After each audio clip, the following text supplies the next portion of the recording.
We've had some discussions about those tonight, but I think you start with that mobility plan, you start with the incredible work that's been done with bike infrastructure. You have a lot of great leaders already in Long Beach that are interested in mobility and are interested in encouraging a healthy lifestyle, a productive lifestyle, one where we're walking and we're active. And I think that's a great starting point. I think the City Council and City Councils before really made an effort to focus on this idea that we wanted to be the most bike-friendly city in the country, and I think that has served us really well. I think what's also served Long Beach well is long-term planning when it comes to public parks. There are a lot of parks in the pipeline. Most of these parks have been worked on for many, many years. There's been a lot of grants, a lot of federal assistance, and that has been the right thing to do. And I think about Armory Park as an example, and I'm sure Brian is out there somewhere. That's a park where we're literally going to be closing down the most dangerous intersection in the city of Long Beach, and converting street into a park space. And those are the kind of creative ideas that we need to be working on.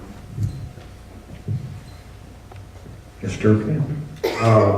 Well, I would actually like to congratulate the officials that have preceded us, because they did a very good job of creating excitement about using bikes. They have gone to great lengths and put a lot of effort into changing our city and to make it more conducive. What they've also done is created a lot of use data that I think we ought to have a look at. Let's see where people are going. If there are major arteries and there are streets that parallel them, let's try some experiments where we have during rush hour, where if you're traveling east on 1st Street, there are perhaps LEDs that blink for the cross traffic, instructing the cross traffic to let the bicyclists yield that are traveling east, that are timed with the same street lights that are on Ocean. Little ways where we can increase people's traversability across the terrain and actually tune our city to the way people are using it. Thank you. Mr. Otto. I think I'm going to go just a little bit off point here, but yes, we've achieved a lot in the past here in Long Beach. And the question is, what can we do to make it better now? And I think the answer is something we haven't talked about yet, and that's technology. Last weekend, I went to this all-day program called Code Across Long Beach. And it was young techie people, and not so young techie people, because I was there, at the Wee Labs in downtown Long Beach, brainstorming new ideas, talking about apps, talking about things that we can do to improve what goes on in Long Beach. My campaign people were crazed that I was there all day. They said, you should be talking to people, you should be doing something else.